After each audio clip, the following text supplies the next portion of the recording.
or that. All the universe or nothing.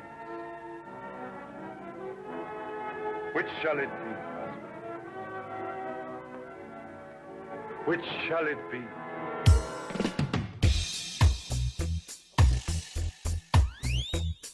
But Dad, this is the best part.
Hey, what's up, guys? So you can see from the intro there that I'm focusing on Mr. Byrd and the Masonic visual of the black and white.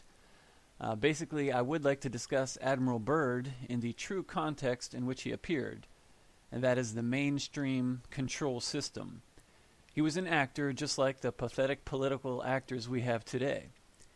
And it is undeniable that he was a tool for the elite. The question we as truth seekers need to ask ourselves is, what was their agenda? And what I have discovered and concluded recently with the aid of some ancient maps and just thinking about the issue logically is that his mission to Antarctica was a purposeful hoax. And there are several possible reasons why they did this, but regardless of the true reason, we as truth seekers need to be very cautious when we refer to Admiral Byrd, whether we cite him at all.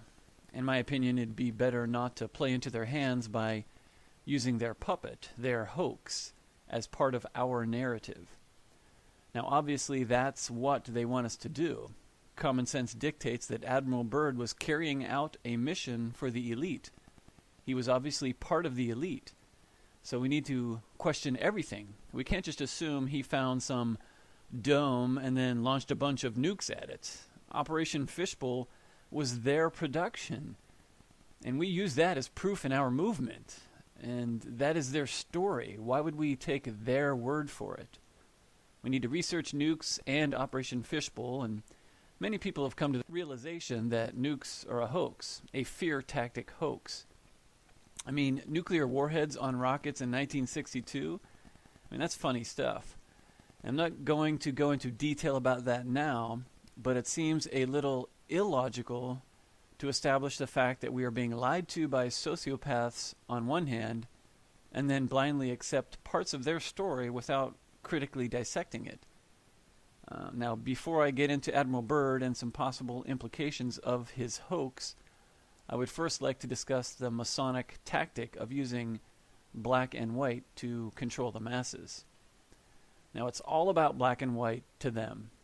Those in power in this world like to separate people into rigid groups, and then they control both sides of the issue. They make things black and white, like Georgie Boy said.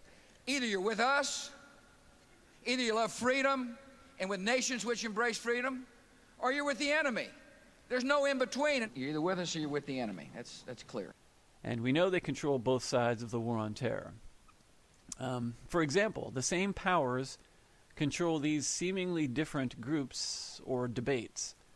We have the black versus white, liberal versus conservative, gay versus straight, fossil fuels versus alternative fuels, the mainstream medicine versus alternative medicine, and GMO versus non-GMO, Christian versus Muslim, religion versus science, round earth versus flat earth. And we have flat earth shills versus the flat earth shill debunkers. Now, when we apply this to the flat earth, my thought is that we need to be vigilant and not fall for this trick.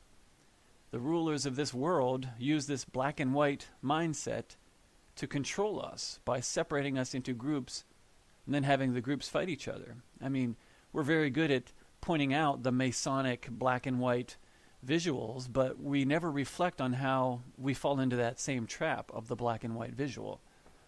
And this works within a same group. In the case of the flat earth, the constant shill accusations and counter accusations accomplishes this control for them.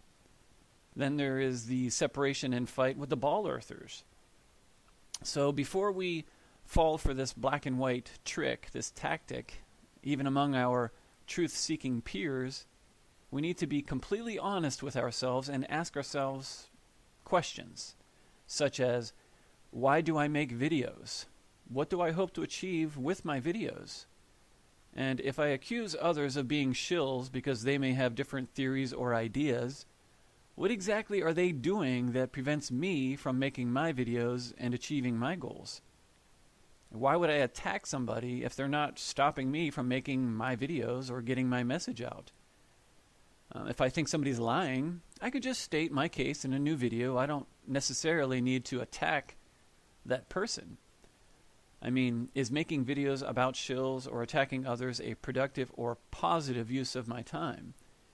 And we know it's best not to feed trolls, and in my opinion, even responding to negative videos about shills or disinfo agents is just creating more negative energy. And the beast thrives on negative energy. The beast thrives on fear, hatred, jealousy. That's what they want. It gives them power. And when we respond or attack, they win. So the controllers are creating black and white divisions where such divisions do not need to exist. We just shouldn't play their game. We express our opinions, facts, and discoveries, and other people will express theirs, and the viewers can decide what information they discern as truth from either source. And this sort of leads into my next point, which is the source of information. And one source that is often quoted is Admiral Byrd. Admiral Byrd is not some flat earth hero. And after considering and learning about ancient maps and using logic and reason, which is what God gave us to use, I would advise extreme caution in relying on anything that concerns the obvious Illuminati puppet known as Admiral Byrd. We need to avoid associating our truth-seeking movement with Byrd, given the fact that he was obviously a part of the control system. I mean, if you think about it, the controllers of this world must have already been familiar with Antarctica. It had to have been discovered long ago, not in 1820 like they claim. That's just ridiculous. Schools teach us that before or during the time of Columbus, humans were basically idiots. I mean, we did evolve from apes, did we not? They think back then, man believed the world was flat and there were monsters and you would fall off the edge. Really? I mean, do you think people were that dumb? When the fact is they were busy mapping out the skies and predicting eclipses and orbits without computers. The truth is that there were many explorers zipping all over the world before and after Columbus. We had Vikings in America. Pirates were everywhere. People are people. Do you think we invented extreme sports? Humans were no different in ancient times. They were smart, curious, and adventurous. I mean, if you read ancient literature, heck, we can't even understand English that's older than 200-300 years. The grammatical structures used in Shakespeare's time and earlier were way more complex than what we have today. Yet we think that people were dumb back then. I mean, what did people do before electricity and iPhones? Did they just stare at the fire and drool like Homer Simpson, like, butter? I mean, today we turn off our brains 50% of the time. We ingest television, YouTube videos, fashion, Hollywood, magazines, other distractions. Everything's done for us. Back then, they were navigating the high seas using the stars and thinking about life. Life may have been what we would call difficult in ancient times, but was it really? I mean, somehow children were born and we made it through the ages to arrive where we are now, seemingly all advanced, and now what we do is we send our kids to school and daycare. Both parents work 8 hours a day in a crappy job if you're lucky. And then after work, you give 50% of what you just earned to the slave masters of this world through taxes and other things.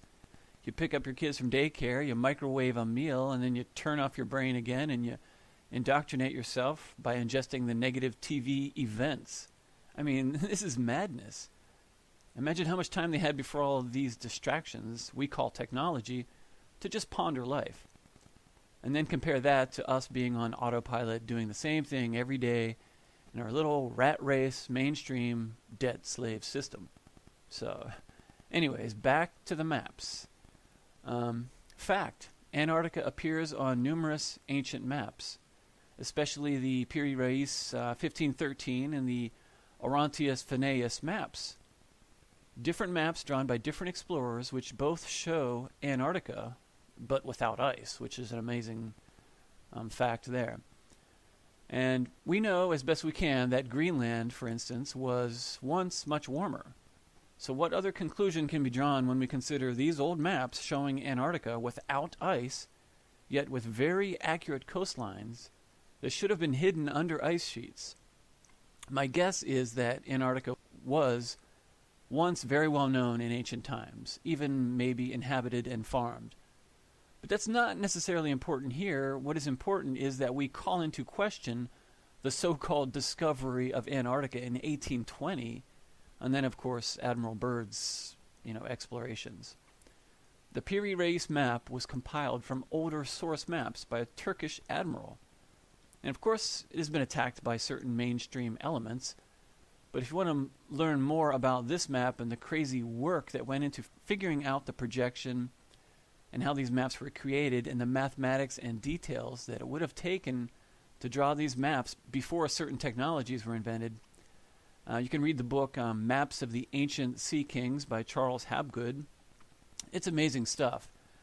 And just to give you a glimpse into his mindset, his thinking regarding the search for truth, listen to these quotes from his book. He states, "I have also long felt that the amateur has a much more important role in science than is usually recognized. I teach the history of science and have become aware of the extent to which most radical discoveries, sometimes called breakthroughs, have been opposed by the experts in the affected fields. It is a fact, obviously, that every scientist is an amateur to start with. However, the specialist who starts out by learning what everybody else has done before him is not likely to initiate anything very new. An expert is a man who knows everything, or nearly everything, and usually thinks he knows everything important in his field. If he doesn't think he knows everything, at least he knows that other people know less, and thinks that amateurs know nothing. And so he has an unwise contempt for amateurs, despite the fact that it is to amateurs that innumerable important discoveries in all fields of science have been due. For these reasons, I did not hesitate to present the problem of the Piri Reis map to my students. When our investigation started, my students and I were amateurs together. My only advantage over them was that I had more experience in scientific investigations. Their advantage over me was that they knew even less and therefore had no biases to overcome." So that gives you some insight into his thinking. And again, the book is very detailed and packed full of real science, just like what's being done in the Flat Earth community today, which is why I love it so much. So there you go with that. Now, there's so many ancient maps that are still baffling as to how they could have been created without some kind of advanced technology. And the other curious thing about the Piri Reis map is that it amazingly and most closely correlates to the azimuthal equidistant projection, yet centered around Cairo. And Hapgood goes into extreme detail about the accuracies of the map, the mathematics. Other people corroborate this information, the geometry used in the creation of the maps, and the work contributed by his students, other professionals. They all came together and contributed different points to this investigation. So I find it amazing, very interesting stuff. And we know our history is completely screwed up. I mean, I don't think we can be sure of anything before 200 years ago. For instance, take the pyramids and all the crazy statues, monoliths, buildings, lost cities worldwide that science can't or won't explain. There were definitely technologically advanced peoples living on the earth long before Christopher Columbus and the hoax history we were taught. Even the slightest research into ancient wonders, alternative history, and maps will give you a clear picture that something is not right about Antarctica. There's no way it was not discovered before 1820. I mean, if you think about it and read about how many explorers and pirates were busy zipping around way before Columbus, the Antarctica storyline becomes as fake as bubbles in space. I mean, there are ancient maps that accurately show its coastline. The fact that Antarctica appears at all on any ancient maps is enough to seriously call into question the claimed 1820 discovery date of Antarctica, and of course Admiral Byrd's supposed explorations, or the reason for his explorations. So the next question is, what is the agenda behind Antarctica? I don't know, but what I do know is that there is the possibility that Admiral Byrd could be used as a massive psyop against the world. They could say he discovered aliens in Antarctica and fake a war against remnant aliens, or fake an alien attack coming from Antarctica, or some other craziness, and still keeping their ball Earth. Or another possibility is that they could release the flat Earth, maybe even still using the aliens in Antarctica story, with us versus aliens, wars, or something else altogether. Or it could be a gatekeeping tool preventing us from accessing more land. They'll say there's a dome there. It could be anything. But the point is, Admiral Byrd going to Antarctica is part of some kind of nefarious plan. If we are going to continue to be credible truth seekers, we need to avoid Mr. Byrd like the fake plague. I know my jokes are cheesy, I'm sorry. And one last thing to consider is that according to the Bible, which I obviously don't normally cite in my videos, but according to the Bible, Satan was the ruler of the world when everyone believed it was flat. Revelation 12:9, the devil and the fallen angels were cast out of heaven into the earth. And then we have Matthew 4:8 and 9, where Satan takes Jesus up to the mountaintop, and to show his power on this earth, he offered all the nations of the earth to Jesus to tempt him. Then we have 1 John 5:19, the whole world lieth in wickedness. James 4:4, whosoever therefore will be a friend of the world is the enemy of God. And whether it's the flat world or the round world, that just shows you Satan is in control of this world. So if you love it, whether it's flat or round, you're an enemy of God. So it's not necessarily the shape of the earth that we need to be concerned about, but our relationship with God and our spirit and our relationship with others. And Ephesians 2:2 just shows you the prince of the power of the air is Satan. So that kind of demonstrates that Satan is the ruler of this world. He's ruling right now over the ball earth deception, or he's causing that deception. But if the flat earth reality is released or exposed, Satan will still rule over the new flat earth system. Sometimes we act like if only the entire world learned about the flat earth, everything would be peachy.